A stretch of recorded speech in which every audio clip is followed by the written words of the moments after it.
that was my first time actually being by myself.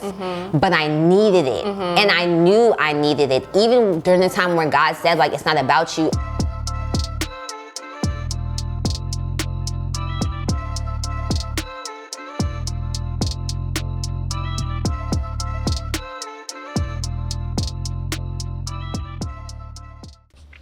Hey, thank you for joining me for today's episode of Pushing the Pen. Today we'll be discussing self-doubt, imposter syndrome, and managing expectations.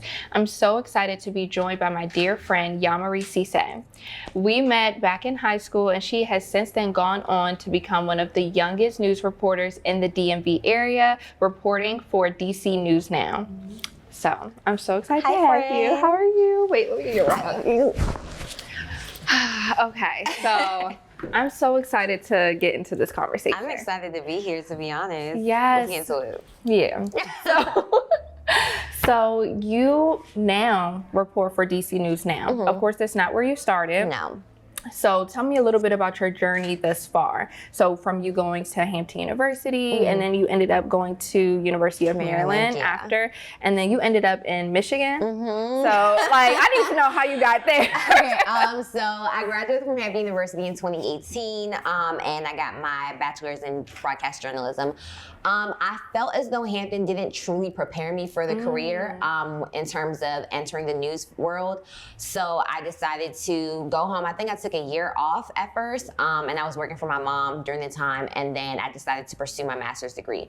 I'm African. My parents are, well, my dad specifically is like pushing, like, you need more education, you need more education. So I'm like, you know what, let me just get my master's. Right. Getting my master's was honestly the best decision I ever did. So I went to University of Maryland, and their broadcast journalism program is just really, really good. And the course that I had to take was basically what I'm doing every day on the job now. So it's like a newsroom, basically. You're pitching your stories, you're editing, you're putting it together, and you're going out in the field and actually doing it. So doing that every day within that course really prepared me for my job. So I graduated, I believe, December 2020, landed a job in Lansing, Michigan for my first job. And I believe I started there February 2021, I believe. So yeah, definitely different. What people don't really understand about the news market is that you have to start in a small area, to get your mistakes out the way because there's less viewers, and then learn your skills, develop your storytelling skills, and just become better at your job. And then you're able to work your way up. So Lansing was, I think, market 112 or something like that. And then, yes, I was there for about 1 year, loved my job. The area, it was just very different from the DMV, you know. And then, of course, being from PG County, we're in our PG bubble where I'm surrounded by black people, like so many. So being able to go to a whole different state, a small area, I'm like, what is happening? Like, is this the real world? Like, what is it? Ghetto. A little ghetto. It was just super different to have to adjust to that environment. So I struggled a little bit at first, and it's crazy because as soon as I ended up getting my job at where I work at now, that's when I started to like really enjoy it. But you know, God had different plans, and yeah, so my job that I'm at now was originally based in Hagerstown, so it was a smaller station. They decided to move to DC, and knowing that I'm from Prince George's County, they were like, hey, you know, you're from PG, we want you to cover PG County. I said, oh, you don't got to tell me twice, I'm going home. So being able to be back home, covering the area that you grew up in, definitely different. I believe it was a blessing from God, because that's very rare. Like, normally people take years before they end up back home. I ended up back home within 2 years of my career. So definitely I feel like I was put in this position for a specific reason, and I'm glad to be here. So yeah, we're gonna see where God takes us. So you said two things that stood out to me. So first, you came back, you got to be in PG County, but you said that you were able to enjoy it once you kind of got back in the area. I think a lot of people kind of deal with that, where it's like, they go into a field or an industry where in the beginning it's something that they enjoy, but the environment is not pouring into them or fruitful in the way that they thought it would be. And that truly impacts and a lot of people start to question, okay, was this what I was supposed to be doing? Because the environment is now impacting. And what I've come to realize is, depending on the environment that we're in, it can really restrict how we're feeling, our creativity, our flow, our workflow, and everything. So did you experience any of that? Did that lead to any self-doubt? Like, I need to know. So everybody knows currently the crime rate is out of this world. And when I was in Michigan, there wasn't that much crime. And then also coming back home, like I knew crime was a thing, but I felt like I was in a bubble. And so now working in news where I'm having to cover this all the time, back to back to back, it definitely takes a toll on my mental health sometimes. So yeah, that it suffocates me a little bit. So sometimes I have to take a mental health day off, or I have to, on my weekends, I have to do something to really uplift my spirits. But then there are those stories that I do get that remind me of what I do. And so those stories are the ones that remind me, like, this is why you're in this. Like, yes, there's good days, yes, there's bad days, but these stories are the stories that really, like, I'm here for a reason. I'm being able to uplift this person by getting their story out there. So that was like, those are the reassuring moments that push me to continue to do what I do. And that's what I cherish the most. So every time I get those stories, I'm like, yes. More please. More please, pour back into me. Remind me of my purpose, remind me of why I'm here. And that really, definitely pushes me. But in terms of self-doubt, it's times where it's hard. And I'm just like, why am I here? Is this even worth it? Like, it's moments where I go on Google and I look for another job. Because it gets like that sometimes. But just constantly reminding myself, like, you are here for a reason. There's a purpose in you. You're supposed to be doing something here. So I'm just waiting for that something to happen. And maybe it's already happened and I'm just still here. You never know. But those are the moments that really remind me of where I'm supposed to be at and why I'm here, for sure. Okay, so how do you define self-doubt? Like, I have my own definition, but I'm curious to know, like, what does self-doubt mean to you? Self-doubt to me is just more so insecurities. It's the enemy speaking in my ear, to be honest. Yes, to me, self-doubt is just like not seeing myself the way God sees me. And when I don't see myself the way God sees me, who was all perfect and all knowing, it's like, now I'm having all these different just insecurities. Lies. All these lies.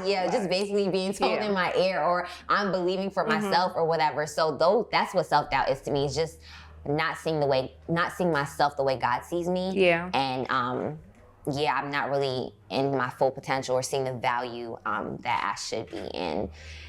It's life, unfortunately. It don't make it easy. It doesn't make it easy, but learning more about yourself, taking your time to love yourself, it just builds confidence. And then now I'm like, I'm a baddie, Period. Can't tell me nothing. You can't tell me nothing. Some days you probably could, but at the end of the day, I'm gonna reassure myself and remind myself, this is not who you are. This is who you are. This is who God says you are. You can bring this to the table. You can bring that to the table. And then also like being surrounded by loving people. My mama. My dad, we love you, Mom. My friends, everybody. Those constant reminders. Sometimes people just randomly text me and just be like, "I'm so proud of you." And I realize, like, oh my gosh, I am doing something that's fulfilling. I am doing something that makes people happy. The value of feeling seen. The value of feeling seen. And that's necessary. And I appreciate those messages that I get from my friends and my family all the time, because sometimes they come at the best times, like times where I'm just and that's God. That's him like putting his hand on your shoulder. Literally. Literally. And sometimes I'll even get it from my managers. And when I get I'm like, oh wow, so you actually see me putting in like all the effort that I'm doing, and it feels really good. It makes me feel like I'm doing this for a reason, doing this for a purpose, and cool. Oh my gosh, I really love that. So similar to you, when I think about self-doubt, I wrote it down so I didn't butcher it. I define self-doubt as a tactic of the enemy in an attempt to convince you of a lie. Of course, that's exactly what it is.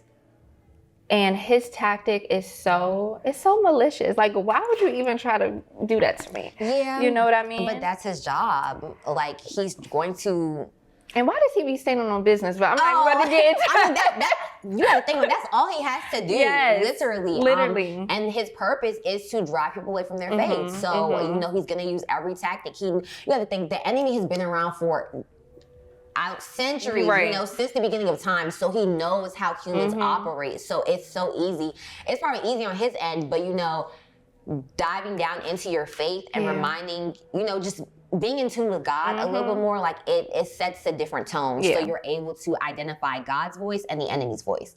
What really helped me is that one day, I don't know, I had this aha moment where I was like, if somebody came up to me and said, oh, I heard a rumor, or somebody told me this about you, I'm not going to automatically believe that. I would be like, who told you that? And then I'm going to discredit the person who told them that. Exactly. And in that same way, I would do that if somebody came up to me. That's how I need to do be that with to the yourself, enemy. And it's like, actually, you're a liar because my father said X, Y, and Z. Exactly. And then the real game changer was after doing that, positioning myself in gratitude. And because I've learned gratitude, it just covers so much. And I think the biggest thing, it reminds you of everything God has done for you, how faithful he is. And just as you get those text messages at the right time, it's literally God. When I literally have a gratitude jar. Because that's smart. I think I need to do that. Yeah, girl, and I made it myself. You know the $5 section at Target? Like, get you a jar from there. Okay, you know, it's a good DIY. So did you just come up with the gratitude stuff, or like whatever you write in there? I write it down. There are so many things. One time I was praying for a friend. I prayed that she would have an encounter with God. I done forgot about you praying for that. And one day she tells me this story, and I'm listening to the story, and I was like, okay, wow, whatever. I respond and everything. And then when I got home and I really sat with it, I said, not him answering the prayer. I wrote that down. Like, I need to start writing these things down, but it amazes me how God, no, another card. I'm sorry. This turned into a God episode. He always here. But it amazes me how he hears you, sees you, and in the moments where you don't feel like he's there, he just pops up randomly at the most, and I'm like, oh my gosh, like, wow. And it's intentionally at the right moments. I'm just like, oh my gosh. Whew, sorry, I just love God. Because, no, like, talk about it, because even when he gives us something, he gives us not what we think we need, but what he knows we need. Exactly. Like what he knows we need. Exactly. And just how kind. Oh, I could cry. I'm going to actually move on because I don't want to cry. I don't want to cry. No, go ahead. No, I was just going to say, so for me in my journey with Christ, I backslid big time. We're working to get back up there. Yeah. But his grace, his mercy. It's sufficient. It's sufficient. I will never forget, I was in the gym, and this was at a moment where, like, it was my birthday month. I was turning up. It was homecoming season. It was up. Okay, I was having the time. And in my heart, though, it was just like, girl, you haven't read your word in a couple months. Girl, you haven't connected with him in a while. And I was working out, and in my heart, I was just like, oh my gosh, I feel so bad. Like, I really need to talk to God. And he said, I'm still here. I had to go to the bathroom and cry. Yeah. He's getting me emotional. That moment reminded me of, no matter how far you stray away, no matter how many sins you've committed, no matter how much you have worked against him or didn't invite him into your everyday life, like, he is still there. And I love that. His grace and his mercy will always be sufficient. And I'm just so grateful to even have that encounter with him, like, for him to love me unconditionally, still be there for me. No strings attached. And not even me, for people who don't even believe in him, like, do you know what kind of love that is?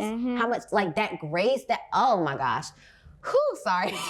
No, I just, I did a Bible study Thursday, and what you were just telling me, the person who led the Bible study, she, towards the end, just kind of brought up the parable of the two sons and how the first son, basically the father asked, like, hey, can you do this? And he was like, no. He wasn't. The second son said yes, but never did it. The first son said no had a change of heart and went on to do it. And so then the question is like, which son was right? The son who gave the right answer, or the one who took action and did the right thing ultimately? And I think that ultimately obeying is so significant. And I think sometimes we discount ourselves because it's like, I didn't start on the right track. I didn't start off doing what I know I should have been doing. And so we think we're already out. We're already counted out. When in reality, he's waiting for us because he's the one who can change our heart anyway. So he's waiting, like open arms. For sure. Girl, I love that man. Me too. My man. Jesus is my man. Okay. Yes, heavy on it. Okay, so let's tap back into self-doubt. So as a news reporter, how do you navigate moments of self-doubt, and what strategies did you do? You kind of spoke about it to regain your confidence, but when you're on the job and I feel like I saw that TikTok that you did where you were like, I had to give it to God in terms of finding the news stories, because I can understand how being in like such a time, crunch, how that really impacts, your ability to find quality stories. Because it's not just finding any story and seeing what sticks. It's like, how can I find a quality story? Because I'm sure if you just found anything and you went back for approval, like that's wasting time. Of course. So tell me a little bit of how you navigate. So essentially, one, because I'm young in the game and I'm surrounded by people with 20 plus years of experience, imposter syndrome kicks in for real. Because I'm being with people who have like so much experience and I have very little experience. So I'm learning as I go. So there are moments where I'm just like, why am I here? Why am I in this? Like, these people are so much better. I'm comparing myself, which is something I have to stop. Thief of joy for sure.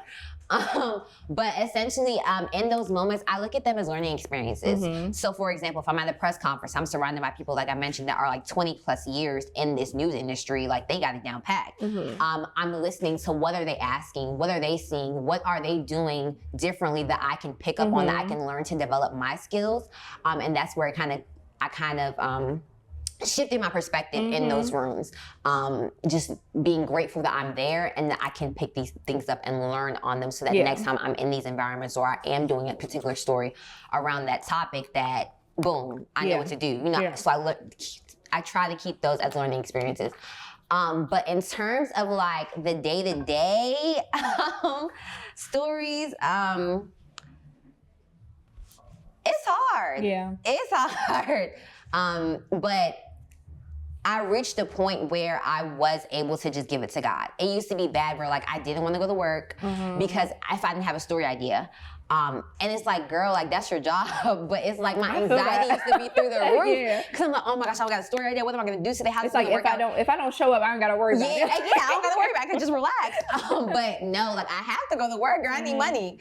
So I realized like God put you in this position for a particular reason. You got to this market for a reason in the time frame that you got here.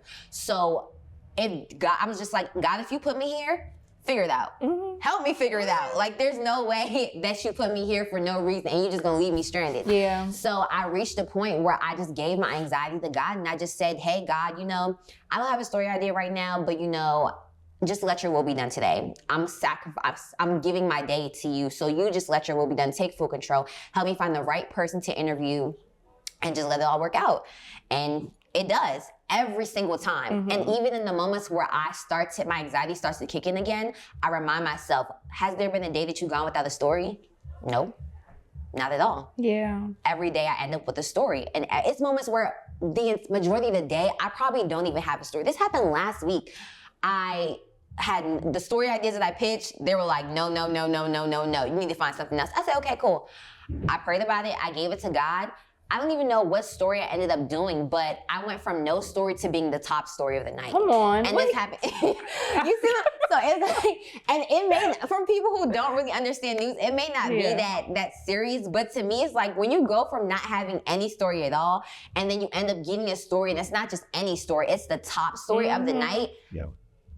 I don't, like, that's God to me. No, like, for real. That's just moving in a small way to him, but like it's a lot to me because it just reminds me that I don't have to worry. Yeah. So yeah, just kind of giving it to God and just letting him work it out. Cause I'm like, I don't really feel like it today, but you want me here, so you gotta help me. Yeah. And yeah, it's just that it sounds so simple, but no, it's not. It's not. It's not. It's not. I understand anxiety, and I understand when you're dreading. Right. Like you're dreading. Yeah. Because when it begins to impact your mental health in that way, Right. like then it takes you away from doing what you enjoy, doing what you love. Right. And when you don't operate in your purpose, it just, you start to crumble. So just kind of that way of how, again, that the enemy attacks you. And I think going to the story that you shared, self-doubt and imposter syndrome tend to kind of work together. Yeah, for sure. And I know typically imposter syndrome is when you feel very undeserving to have a title or to be in a certain like space in your life, but you are deserving. And I actually have a very like controversial take towards imposter syndrome, so I'm gonna tell you. Okay, yeah, let me know, because I'm curious now. So I read this book and it was by Devon Franklin. And I want to say it was either in Produced by Faith or The Success Commandments, don't quote me.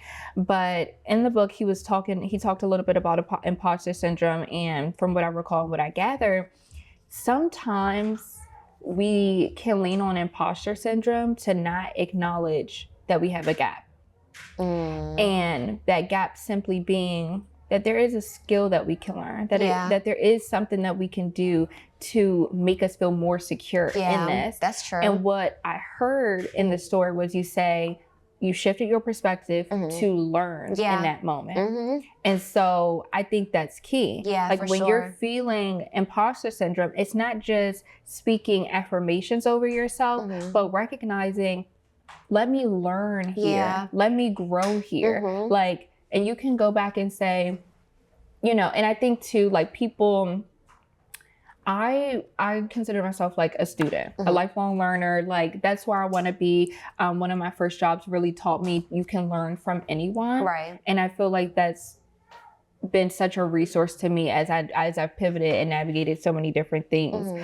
But positioning yourself in the midst of imposter syndrome, not to just say like, oh, I'm the ish, but like, I'm that and I see something from other people that I can get. Yeah. I feel like it also places you in a very humble position. It does.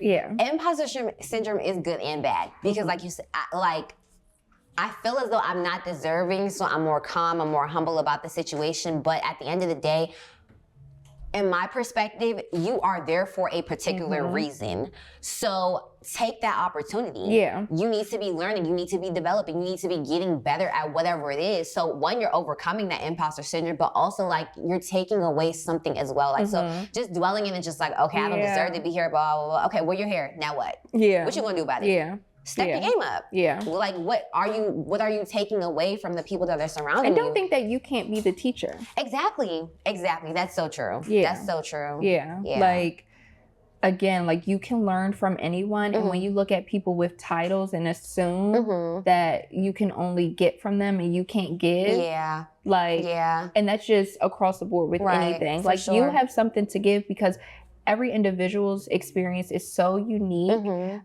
for their journey and their path. And you don't know like how you're meant to interact with people. Them. Yeah. Like I will go up to people and just to have like a regular conversation or just to be myself because that is where you shine. You know what I mean? Exactly. That's so true. Okay, so let's get into a question because we were talking on the topic of shifting mindsets. What strategies do you employ to shift that mindset? So you said learning. Is there anything else you do? Shift my mindset when it comes to imposter syndrome. Yeah. Because I feel like it creeps us up on us in different ways sometimes. Yeah. Like she be wearing a different outfit some days, and I'm just like, wait, how'd you get here? Like, what's going on? To me, it's more so just about building my confidence. Speaking positive things over myself. That's how I feel as though those are the strategies that I use to like really overcome it. Outside of God, I'm not doing nothing outside of God, but within God, within God. Yeah, just really reminding myself, that I'm here for a particular reason. Learning. But I think to me, that's just the biggest thing for me. Like understanding that you're always a student. And even my job feels like I'm still a student because I'm learning something new every single day, especially in this industry. So to me, my big thing is just always remaining a student. That's what I think. And do you feel like doing it more? Like, what do you mean? Like, the longer you're in this industry, the more stories that you do, the more press conferences you attend, the more exposure you have, like just showing up more of course. towards that confidence back into you. Oh yeah, for sure. Because once you do it the first time, you kind of already know what to do. Yeah. So it's easy. So the first time I went to a press conference, I didn't know particular questions to ask. I was listening. I was hearing what are they doing, studying what sometimes other reporters do in their story, watching what they did differently that I probably didn't have in my particular story, taking that back, and next time at the next press conference, I know what to ask. I probably asked the question that they needed to answer, or that they needed answers. I'm like, I remember one time I was in a press conference and I asked the question and the lady was like, good question. I was like, yeah. So I said, yeah. Yeah, I'm here now. We're on the same level now. But yeah, so it gets a lot easier every time you show up for yourself. So now those days where like sometimes I would take a break because of my anxiety and me being concerned about not having a story idea. Now I realize, if I showed up that day, I probably could have learned this, or I probably could have learned that, or I probably could have ended up with a particular story that someone else got because I didn't go into work that day, or whatever. So now it's like, girl, I'm not calling in sick just because like I know God has me, so I'm going to show up every single day. Yeah, there's something there for you every day. For sure. Wow, okay. I want to go back to when you were in Michigan and kind of talk about that being your first job in the industry. Talk about expectations, talk about your expectations with friends, family, like your relationships, because those things shift. It's a tough lesson. I've been there, so I'm very curious. So right before I went to Michigan, I had a boyfriend at the time, and I think it was like either 2 days before I was leaving, I sat in my car, I was about to walk into his house, and I started crying. I was like, oh my gosh, I don't want to go. This is too far. Like, this is different. It's a whole new chapter. Like, I'm moving 9 hours away from home. Don't know nobody there. Like, who's going to Michigan? Right. Sorry, love y'all, Michigan. But yeah, it was just different. And I was crying. And this is the first time I heard the voice of God. He said, it's not about you. Oh, that'll get you together real quick. I said, huh? I said, it's not about me. This is my life. What you talking about? That was it. I didn't hear nothing else after that. So, and now looking back, I mean, in my mind, it registered as like, you're doing whatever position that he was putting me in there for is to help somebody else. Like, I'm a vessel. So granted, it's not about me. It's about the stories that you're about to tell. It's about the platform that you're about to give people. It's about the impact that you're about to make in that community. And that's what I did, or that's what I felt like I did as I went on. But moving to Michigan was different. I didn't have no friends. I didn't have no family. I'm far away from home. And especially during the summertime, I'm on Instagram. Everybody's turning up outside at the club, doing all this different stuff. And I'm in my little apartment by myself. I was able to develop relationships with my coworkers a lot. So that helped. And we were in like a college town. So we did like activities around around the college. But my relationships here, I wasn't talking to my friends as much because, they were busy with their lives. And also it's adulting time. So it's like everyone is just kind of busy in their own lives. But that, my relationship with my significant other at the time just kind of fell through because you go from being with somebody every single day to like not seeing them or seeing them once a month, probably once every 3 months, whatever the case is. So that connection kind of died down through there. But yeah, it was hard. It was really hard. And I had to, that was my first time actually being by myself, but I needed it. And I knew I needed it. Even during the time when God said, like, it's not about you, I knew this transition is what I needed because I needed to fall back and level myself. I needed to just become a better version of myself by myself. And I feel like in those seasons of isolation is when you have to rely on God, one, but two, also you just learn more about who you are, and you build that confidence, you build that love, and you just become a better version of yourself. And I'm so grateful for that time. Like like the time that I wasn't leaving Michigan, like I said, like I I was settling in, and this was like a year in already. So I was finally settling in and adjusting, and I was kind of sad that I had to leave because I kind of built a life for myself at that moment. But I do not regret moving. Yeah. Like, it was good. I remember reaching out to you because I was like, I know, spending that extra year in Baltimore, I didn't think that it would be the way it was. And so you being out in Michigan, I was like, I know my girl's going through it. Yeah, it was hard. I was calling my mom crying every day. I want to come home. I want to come home. I want to come home. And then eventually I just started to enjoy it. I just started to enjoy being in my own space by myself and learning more about myself, and just, you know, it was a vibe. It was a vibe. Even then you shifted your perspective. I think sometimes when we feel and see things being stripped away, that can lead us into a very low place. But you were able to kind of navigate and find like pieces to give you hope, pieces to lean into joy. For sure. Which is really, really good. And I think a good tool that people can take away, because it's just not easy. Yeah, and I think when people even want to move to pursue their dreams, I now have a different approach where, like, I would go, you know, financially willing, I would go to the area that I want to travel, that I want to live in, visit, see what the community is like, see what people are doing consistently, find a church home. You know what I mean? Sure. Get rooted as quick as possible. Because you need community. Right, for sure. And I think in what you were sharing, you were able to lean into your coworkers and things like that. Yeah, for sure. Oh, they held me down. And it's because we were all from, like, one person was from California, one person was from Texas. So they was like, all like shipped out. So we were all like, what? And granted, our schedules were so different as well, but every time we could find the time, we are linking up, we're getting together, and we just talk and just share, like, what we're all going through, and realizing, like, you're not going through this by yourself. Like, you have your coworkers that are going through the exact same mental space that you're going through. And I had a strong support system when it came to my coworkers. So that felt really good. So when you moved back home, did you instantly kind of get invited out by people, or was that, because I can tell you what it was for me, but I'm just curious to know.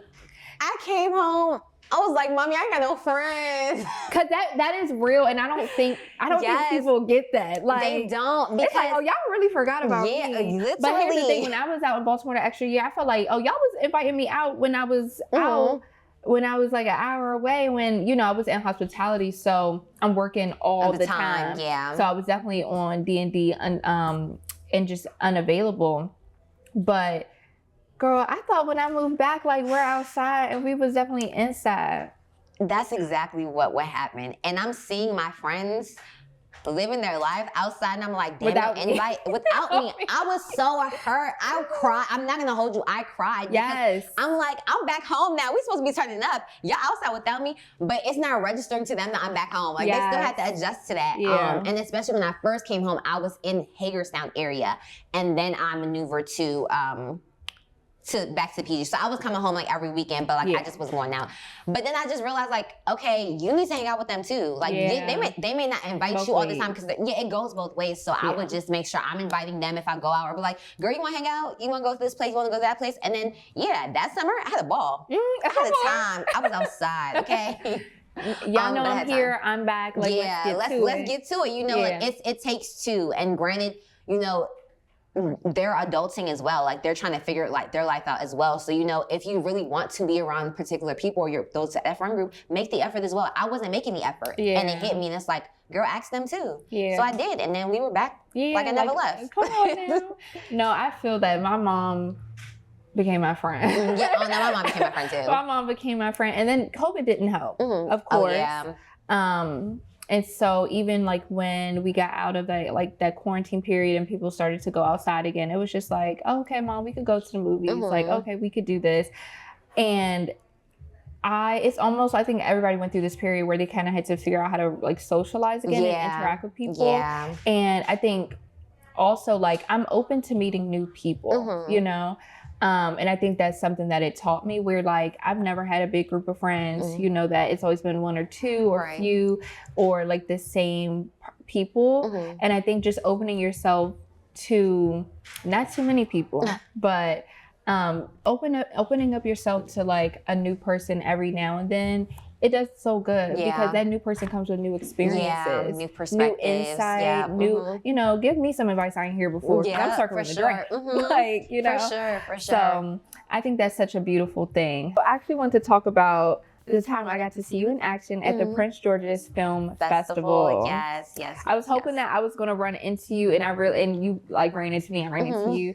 And you mentioned earlier, you're like, I think this was before we even started filming, but it was like you said, it's just me, my camera, and we out there. Yeah. And I literally got y'all, she's carrying this huge like camera equipment and she be packing it up real quick. I said, I know that's right. I think so. I'm considered a multimedia journalist. Basically, I write, shoot, edit. I do everything by myself. Like I don't get help. In terms of putting my story together. So, and that's kind of where the industry is moving, that direction we're moving in. So yeah, it's me, and I'm 5'1", what am I, like 125 pounds, and I'm just carrying like this big old camera, my book bag with all my equipment in, my tripod, and I'm just like hustling, like just trying to do what I need to do to get my story done. But it's fun. It gives me full creativity, and I like that. Sometimes I do wish I had the photographer sometimes because it makes it a little bit easier in terms of getting my story done in time. But like, it's kind of fun. It's like, it's a lot sometimes, but it's fun. But yeah, I loved covering that film festival. I was pushing hard for that story because I do feel as though in my career, we cover a lot of negative things that happen in our community, a lot. And I really want to shed light on the positive things that are happening. So I'm just like, hey, you know, I've been covering crime for the past week. I'm not doing that today. Can we do this? And they were like, yeah, go for it. I said, all right, cool. Went, and it was a great time. Let's talk about that because there was a point where you were like, oh, I may have to go. And so is that typical when like, if there's like a brand new story or something that's like cutting that you might have to just like say I have to, you know, do something like that? Unfortunately, breaking news comes first because it's like I understand when people say they don't like enjoy watching the news as much because it's always crime. But at the end of the day, this is what's happening in our community. This is what's happening in your backyard. If your loved one was shot and killed, wouldn't you want to know? You know, if this happened 2 houses away, wouldn't you want to know what's going on? That's concerning. And for you to not know that is just like, what? Like, you know, it's scary. So, breaking news is important because lives are being changed, lives are being impacted, and a community is either hurting or, you know, whatever the case is. So that needs to be put out there so people are aware of what's going on around, you know, in their surroundings, in their community. So yeah, breaking news comes, sometimes I have to go. Luckily they were able to send someone else out for that particular situation that happened that day, but and I was able to stay on my positive story.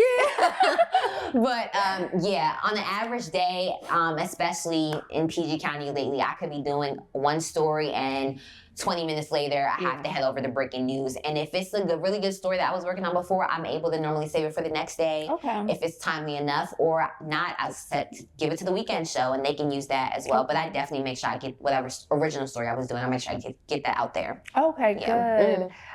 So you kind of spoke on a little bit of the digital landscape, how it's like shifting. So I want to kind of talk about that, but I also want to, you just also mentioned how if there was something that happened to our loved one, we would want to know about it.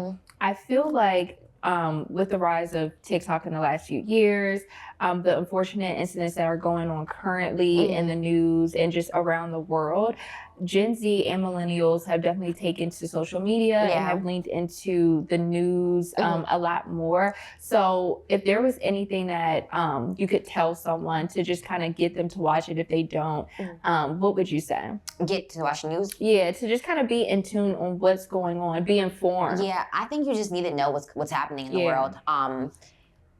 Living in a bubble doesn't help. Because when you get out into the real world and something happens, you're not vigilant. You're oblivious to what's taking place. So, if you can, go on Twitter. Like, you gotta think, all these news outlets are finding different ways to reach, you know, the younger generation. So it's as easy as like, going to a news page, looking at their Twitter account, they're tweeting certain things out, watching TikToks. I know a lot of reporters are going on the TikToks explaining like the 5 top stories of the day, just keeping people informed. So I just feel like you just need to know what's going on, like even financial news or whatever the case is, like how do you know the market's dropping? How do you know it's the best time to buy a particular house? Just constantly staying informed. I feel like everyone needs that regardless, like no matter what you're going through, because all these different things impact you in some type of way. If there's a crime situation happening, weather, like how do you the weather app is cool. It's cool, but actually watching the weather is kind of entertaining. I'm not gonna lie to you. And maybe because I'm getting older, I don't know, but I need to know what's happening. But and the fact that these news outlets are finding ways to distribute the news in creative ways, like I feel like you really don't have an excuse to not know what's happening. Meet them where they exactly, they're meeting you halfway. They're on TikTok explaining, they're doing these dance moves to just get your attention. So it's like lock in, just it takes 5 minutes to know what's happening. Because y'all be quick to figure out what the drama is on Twitter, but you're not quick to know what's happening in your neighborhood. For your well-being. Exactly. Or even just happening in your community or, So I think people just need a lot. Yeah, for sure. DC News Now, 9 to 10 o'clock every night. Catch me on there. Tune into my girl. So going back to the landscape. So do you feel like social media and all the different platforms, long form content, short form content, have and people being able to kind of get the messages out quickly, do you think that's impacted the shift and how? Oh, for sure. It was one time I was at a scene, and mind you, I'm trying to get the story together.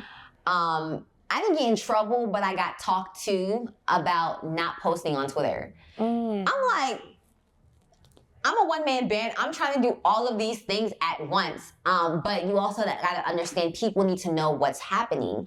People are seeing the police cars. People are seeing, whatever the situation is. People are wondering like what's going on.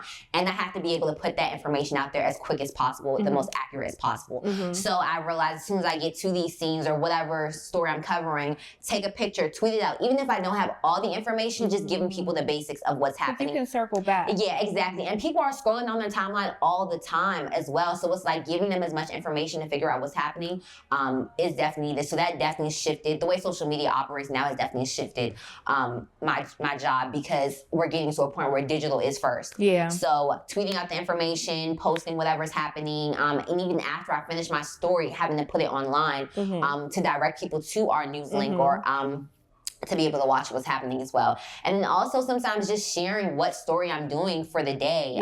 If it's a positive, impactful story, I post it on my TikTok, share with the world so they know what's happening. So definitely the way the digital world is moving, we're really taking advantage of that, because not everyone's gonna sit on their couch at 9, 10 o'clock to figure out what's happening. They want to know now, and so they're going to be online. Absolutely. We always have our phones. Yeah, for sure. So how did you even know that this was the type of journalism that you wanted to do? So I feel like my personality is too outgoing to be on the desk. It's not happening. Well, maybe later down the line, but right now, no. So I took a class. I chose journalism, but there was a specific class that I took with a news reporter that was in the Hampton area. And basically it's called a package, basically the story that airs with the entire story. So that's what we call a package. So I put my first package together, and although it was very stressful doing it, the end goal and looking at my product on TV, I was like, wow. I said, I did a good job. I was like, that's really good. It felt good. It felt fulfilling. So after that, I just ran with it. I was like, every story I was doing, and mind you, it was probably, looking back, it was probably really bad. But like in the moment, we start somewhere. But it felt really good. It felt very fulfilling. And as I mentioned before, doing those particular stories that make me happy, that remind me of what I do, it just kept me going. And so that particular moment is when I knew, like, okay, this is for me. And then actually getting into the industry and actually doing it every day. It's like I said, it's good and bad days, but those good days, they hit. They hit. I love it. So that's what really pushed me into my career. And at the end of the day, just seeing seeing your vision come to life on TV, it feels good. It feels really good. And giving people a platform to tell their stories, it feels great. Yeah. Or talk about their loved ones, or, you know, whatever the case is. Like, it feels good. Yeah. Somebody I know actually applauded you to me, my sister, my oldest sister. Yeah, she said, I'm so happy Ya-Marie covered the story with the Maryland Twisters. And she was like, because that was wild. Yeah. But that story was stressful. I saw the story on TikTok. I was like, oh, Maryland Twisters, like, this is crazy. Not being in the neighborhood. Yeah. Like, what? And it was funny how, like, the Shade Room picked it up after. Yeah. But at the end of the day, I always encourage people to speak their mind of whatever's happening. You know, share your voice. You know, you're able to change, you know, what's happening in your community for sure. Yeah. Okay. So I think a big recurring like theme and topic has been like mental health in the conversation. So tell me a little bit about how you're pouring back into yourself. How do you lean into joy? Like, you know, with each day bringing something new, good, bad, ugly, in between, like how do you kind of sustain peace? So, because, like I said, my job, I'm covering a lot of crime sometimes, and that does take a toll on your mental health. Weekends, I do not play about my weekends. If I'm off, I'm off. I'm checked out. I turn off all the notifications from my phone, so I'm not getting any news, anything like that. But hanging out with my friends really, like, because I'm an only child, so I really like a community around me. So hanging out with my friends really brings me joy, brings me peace. Just resetting, sitting down and just watching it. Sometimes I'll just be in my bed watching TV, just really taking time to pour into myself and doing what I want to do at the end of the day. So that's how I'm able to kind of reset. Just spending time with my family, my friends, those give me joy, but also church. I know I keep bringing up God, but really, church is a reset for me. It's a reset for me. The praise and worship will get me every time. Every single time where I've been in there with my arms up, crying like a baby.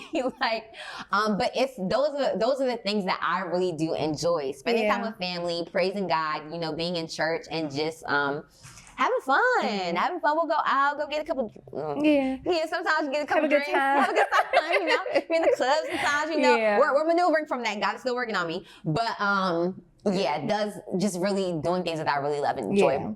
Puts me back in a better mental space. And sometimes if I do need, we do have mental health days for work. So if I do need to take one, I take one, and I just reset. Do whatever I feel like doing that day, and then I feel refreshed to be able to go back into work the next day. I love that. What is there? I'm sure there's people out there who don't have, you know, community or don't know how to kind of build community. Right. Are there any tips or advice like in creating like a support system in this type of, like what can people ask for in their current support system to just kind of help them? You have to know what you want. You definitely have to know what you want. But as we mentioned earlier, it takes two. So granted, people are dealing with their own issues as well. So if you can make that extra step, they'd be like, hey girl, you want to go get drinks? Hey girl, you want to hang out? Hey girl, you want to do this? Reaching out to your friends, especially when in your time of need, because not everybody sees the signs of you crumbling. So if you know that you need somebody or a friend or whatever, reach out to them, see if you can hang out with them, try your best to also encounter with them as well. But if you don't have a community, find one, get into one. If it's a coworker that you can just kind of express to or hang out with from time to time, if it's a particular, maybe there's a friend out there that you used to be cool with, but not really cool right now, you know, try to rekindle that friendship. Going out, just you have to be open though to be able to interact with people, but also receive people.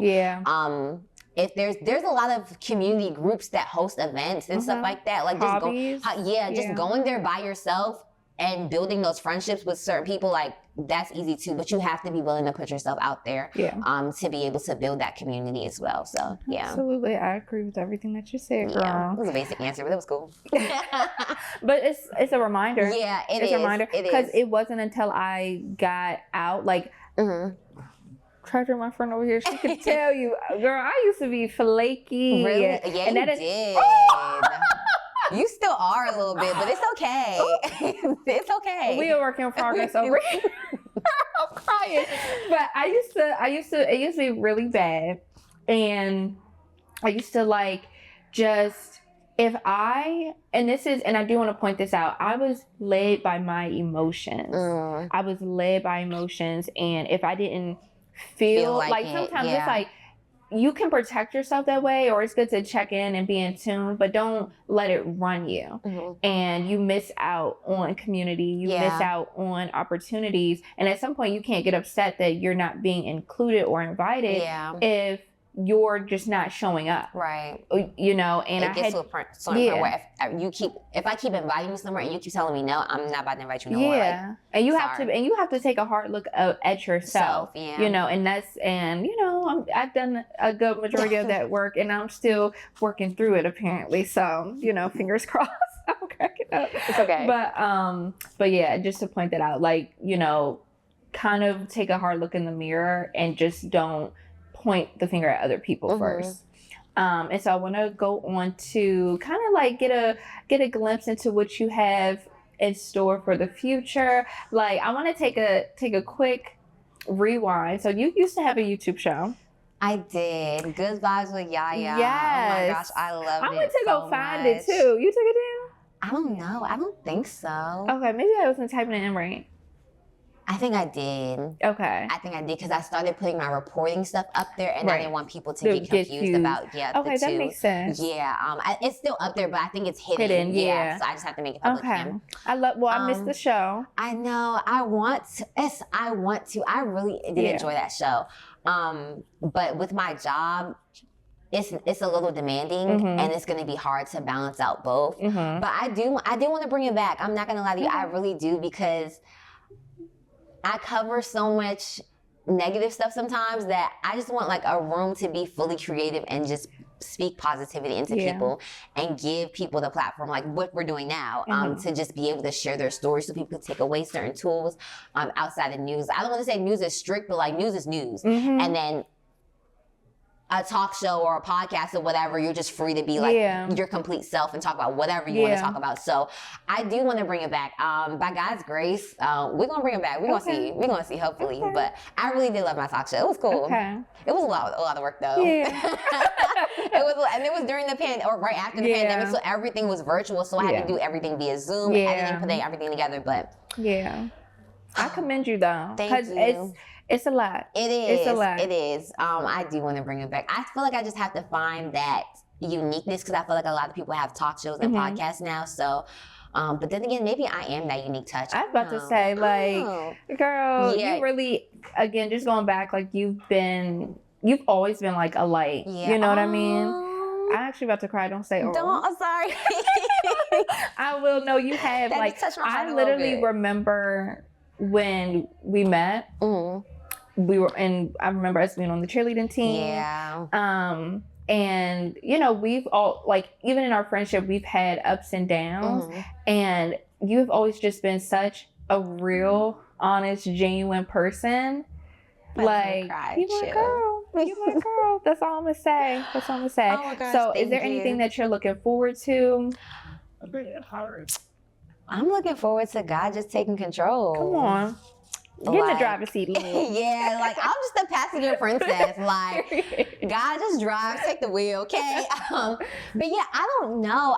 There are some things that I really want to do that I'm just waiting for God to give me the direction or the clarity to say, hey, go ahead and do this. But I reached a point in my life where it's His will, not mine. Come on. So wherever He want to take me, I'm gonna go, because at the end of the day, like, I know it's gonna impact somebody's people, whatever the case is. But at the end of the day, it's gonna glorify Him.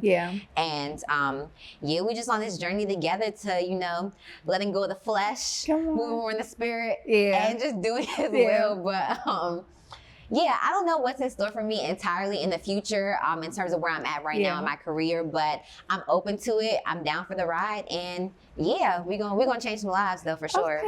Okay. So I'm gonna ask you a few more questions. Okay. So if you were to create a soundtrack of your journey thus far, or where you currently are in life, give me 1 or 3 songs. Your choice. We're gonna go with where I am at in life right now. So I'm still an outside girl. learning to be back inside. God's still working on me. So I'm gonna go with Looking for the Hoes by Sexy Red. Okay. Why? Because I've taken a break from dating, and we're gonna tap back into the dating scene because I need to find my kingdom spouse, husband. So we're not necessarily looking for the hoes, but we're looking for the men. But that song gets me turned up. Yeah. No, I could definitely see that. I'm getting ready for a date. Like, it just pump me up. Yeah, it pumps me up a little bit. Like, So yeah, we're it's setting the expectation for the night. Mm-hmm, yeah, it's gonna be a good vibe, you know. So, and I just like Sexy Red because she's just herself. She's just truly herself. And yeah, that song just get me hyped up every time. And then so we're gonna move over to gospel. So I'm gonna go with Talking About Love by Maverick City and why am I forgetting his Kirk Franklin. Okay. I love that song. I don't know what's in that song, but it just I don't think I've heard it yet. You need to listen to it. It just talks about God's love.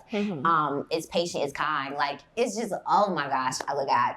But yeah, that song just really hits my soul every time I listen to it. It just reminds me of his favor, his grace. That reminded me of something I wanted to tell you earlier. On that Bible study, somebody said, self-love is allowing God to love you. Yes. It is. And during that season where I was in Michigan by myself, like, I had to learn to love myself, but also see myself the way God sees me and see how much he loves me and just but then it's also the small ways of how he does certain things in my life that's intentional, that reminds me, like, oh my gosh, like, wow, you really love me. Like, despite the things that I do, despite not focusing on you, you still are there for me. And it's like a tug and a pull for me to come closer to him. Yeah. For sure. Yeah. I just had to say that. And my third song, I think I'm gonna go with there's Waves by Maverick City as well. That just reminds me of that he's never gonna leave me. Despite the obstacles, despite whatever I'm dealing with, like, he's still always gonna be there. His love will always be there. It just reminds me of God's character, for real. And those two songs just hit me in my chest every time I listen to it. So, yeah. Okay. It's a vibe. I'm gonna tune in because I don't think I've heard either of those songs. Yeah, they're really good. So tell me how you are pushing the pen in journalism. I think I'm pushing the pen in journalism as being a millennial or one of the youngest reporters in the area. Just giving a different perspective to what's happening in my community, setting an example, because you really got to think about it. How many news reporters do you really know? And it's a lot of us out there, but not everyone knows a lot of them. So being able to see a Black young girl on the screen on an evening newscast, people look up to that, and people, they admire that. So being able to, I get messages all the time where, like, oh my gosh, like, you inspire me. I'm like, me? What? But then I realize what position I'm in, and I'm like, that is really rare. It's times where I'm honestly the only Black person in the room. Mind you, we are in the DMV area, and it's different. So I feel like I'm setting the example, one, and two, bringing my millennial perspective to whatever I'm working on, and just being able to give people a light and a platform to share their stories and what they're doing and how they're changing, impacting the community, for sure. So that's how I feel like I'm pushing the pen in my area. I instantly thought of, like, trailblazer. Like, I just think you're blazing a trail. Yeah. You know what I mean? That's so true. Like, you may not see it, but what I heard was just, like, perception. Yeah. So, yeah, because sometimes I feel like I'm in my bubble where I'm just doing my task and not really comprehending what I'm doing until, like, I get those messages and they're like, oh my gosh, you inspire me. Oh, you did so good at this, you did this. I'm like, really? I'm like, oh, I am doing, something, I'm doing something important. So, yeah, it's cool. I love that.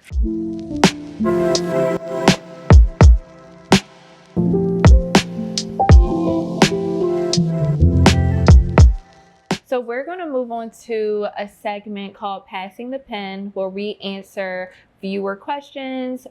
This could be career advice, relationship, friendship, anything, and we're just going to go ahead and get into it.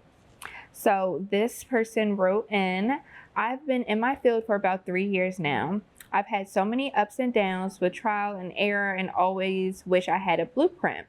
If you could start all over, what piece of advice would you give to someone starting out in your career? You are always a student. You are always a student. Like I said earlier, I feel like I'm in the classroom every day learning something new. And at first, I used to beat myself up for not knowing like certain things, because like you're always going to be learning something new, no matter how far you are in your career. So always remain a student. And once I shifted my perspective like that, that's when things got a little bit easier, because like I'm going into something knowing that I'm going to learn something and that I'll be better for the next time of whatever's coming my way. So I didn't really have a blueprint either. Like with this industry, it's kind of just learn as you go. Yeah. But I'm learning. I'm taking something away from that. So always being in that student perspective really makes it a little bit easier on myself and giving myself grace for whatever story I'm doing. So, or whatever I am doing in my career. So always be a student. Always be a student. I love that. Thank you so much. No problem. I'm so happy that you joined us today. I'm happy to be here. Like, my heart is so full. Just Mine thank you is so too. much. I don't want us to leave without you telling people where they can find you. Alright. So if you guys want to follow me on Instagram or on Twitter, it is at Ya-Marie on TV, at YaMarie on TV, and I'm on Instagram and Twitter. Yes. You guys can stay tuned with our community and follow us on YouTube, Brooklyn Simone. Simone is Simone. And you can follow me on Instagram at brooklyn.simone of the same spelling, as well as following directly Pushing the Pen, pushing.thepen. Thank you guys for joining and watching. Bye.